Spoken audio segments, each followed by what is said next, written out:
Victory in mixed martial arts has been around for more than a decade, known for producing some of Northeast Ohio's most fiercest competitors.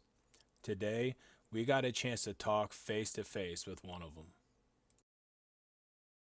My name is Dru Schottenheimer. I go by the nickname Drucifer. I'm from Akron, Ohio. I currently live and train, work out of Canton, Ohio, and I've mostly fight at 145. I've spent some time as an amateur at 155, as well as this fight I'll be bumping up to lightweight. So I fight at featherweight and lightweight. How did you get into this sport? I've always had a obsession, I guess, ever since I was a little kid with combat sports. I always wanted to box. I begged my parents to box since I was like 5 years old. My dad got me a pair of Sugar Ray Leonard signed gloves. Obviously not real signed, but we would be in the living room working combos and boxing and whatever. And it was in elementary school. I also spent some time wrestling, and then I got into Taekwondo. So it's always kind of been a thing for me. I enjoy combat sports, and I've always wanted to be involved in it. So it just kind of translated. When I started this journey, I initially didn't really have any desire to fight. I just enjoy training and getting better and learning new things. But it quickly turned into a passion for fighting and wanting to do it and see where I can go with it and how far I can go. What does it mean for you to be a fighter? To me, being a fighter is more than just going out and winning fights. There's a lot to it, and I guess a lot of people now are just concerned with winning, cherry picking fights. To me, being a fighter is about being the best fighter, and too many people look for just a way to win, which I'm not bashing on the wrestling aspect because it is a part of fighting. But if you're just constantly taking people down and laying on them the entire fight, that doesn't make you the best fighter. That makes you a good wrestler.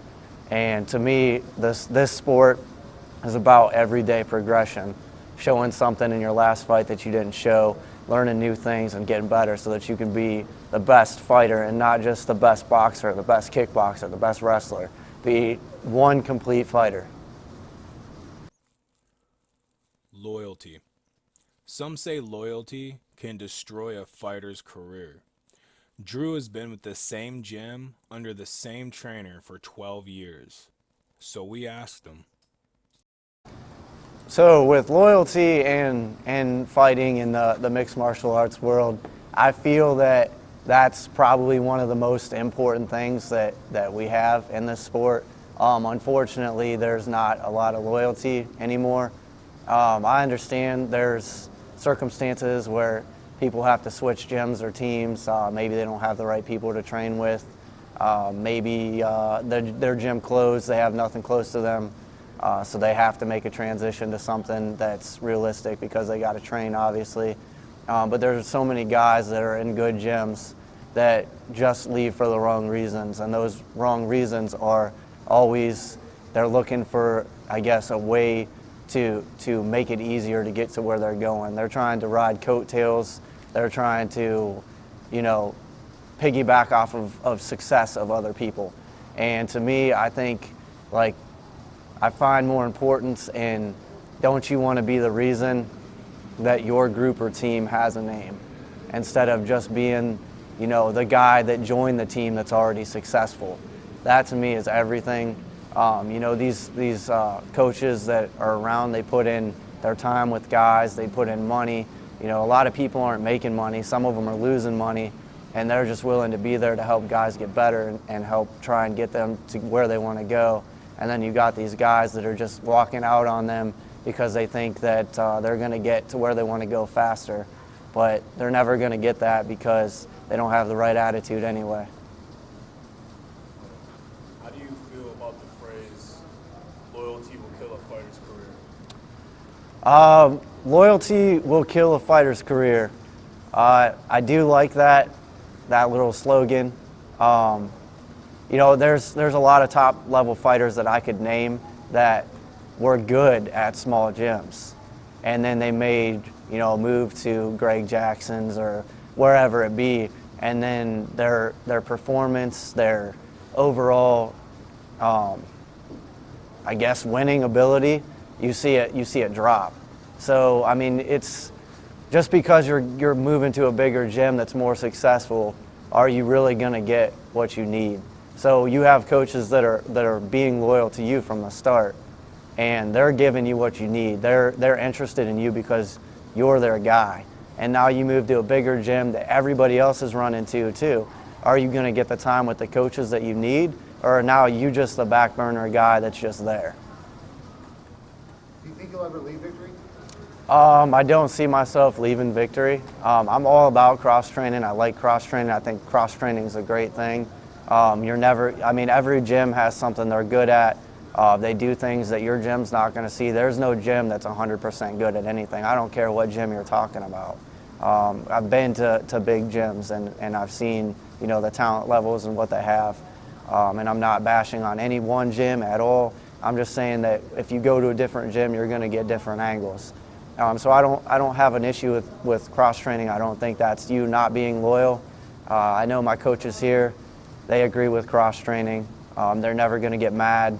Some coaches get mad, but I'm not going to be leaving Victory, no. Awesome. What were you like growing up, like a kid? Actually, growing up, this is a funny question. It's the first time anybody gets to hear this, by the way. It's awesome. That's what I wanted. So, as a kid, I was actually a pretty dorky kid. I didn't have a lot of friends. At the initial school that I went to, I was bullied, beat up, all that good stuff. So, yeah, I spent a lot of time alone. I spent a lot of time listening to music. Music was my passion. Skateboarding, all that good stuff. And it wasn't until I got a little bit older that all that stuff kind of went away. A lot of fighters have a difficult time finding balance while trying to train and work, but also having a social life. Most fighters have families, kids, wives, husbands. So how does a fighter find a healthy balance? Finding a balance is a pretty hard thing to do in this sport, especially fighting professionally, because you obviously want to have more time invested in your training and preparing for a fight. So most of my time is spent obviously between work and training, and then we're all adults, so we have responsibilities that we have to do on top of those two things. So a lot of my free time I'm spending trying to catch up on things that I haven't been able to get to, whether it be around the house or something I have to go get done. But it's all about enjoying life, so you do have to make time to do some things that make life fun to you. But probably can't do as many of those things as I'd like to. Miss a ton of friends and family events that you feel bad about missing, but if it's like with anything that you do, it's not just the fight game. If you want to do something, you have to be willing to give up some things, and it sucks, but it's part of the game. Has fighting ever gotten in the middle of your personal life? Has it ever interfered? If you let fighting get in the way of your personal life, it's not. You're letting it. That's a choice. If you have a job that's affecting your training time, and that's not a job that you're wanting to make a career out of, if you stay at that job, that's on you. A lot of people are willing to just give up on their dreams, or we all got bills to pay. So I understand that the need for needing to go to work.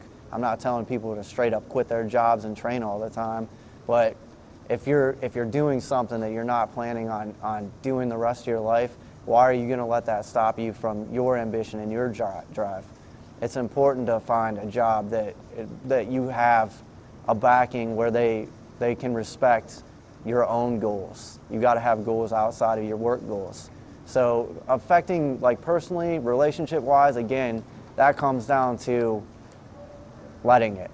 The person that you're with, it's very important in this game that you find somebody that has the same kind of drive and motivation that you do.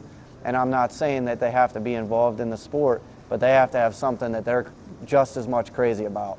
And then that way, you guys are pushing each other, always helping each other get better and drive each other to go do what you're good at. I do have a normal person job. I am a normal person. I work at minimum 40 hours a week. So, you know, with my hour lunch that I don't necessarily want to take, it's taking 9 hours of my day. I'm a network administrator, so I help keep the network up, work on servers, work on the computers. I mean, I got a billion different responsibilities at work. So I work at Hendrickson Trailer. Where do you find time to train then? My days don't stop. I'm getting up at, 6:30 in the morning, or actually 6 in the morning, my bad. I'm getting up at 6 in the morning. I'm at work all day. As soon as I get off, I go home, I get changed. I get to the gym by 5 o'clock. So usually I show up, I'm the first one in. I'm working on stretching and things, or I might have some conditioning things that I want to do on my own. After that, I'm doing strength and conditioning workouts and then MMA practice. And then after that, usually grappling. So I usually am at the gym from 5 to 8:30, 9 o'clock on a long day. So I just make time. Dru is currently riding a 2-fight losing streak. One he lost by a controversial stoppage, and the most recent by an injury suffered in the first round. I'm standing like far enough away from him that I think in my mind he can't hit me. And this dude freaking sinks down and like stretch Armstrongs across the freaking cage. Dude, it was so freaking hard. It was so freaking hard. So he hit me. I thought I was okay. And then I made the mistake of probably taking too deep of a breath, and it hit me. And I was pretty sure that my rib was going through my lungs. And so I went down, and I actually posted to try to get back up, and I saw him like sprint across the cage at me, and I was like, oh, fuck. And at this point, I can't even breathe. And so I'm not tapping out. I mean, I know there's probably nothing left I can do.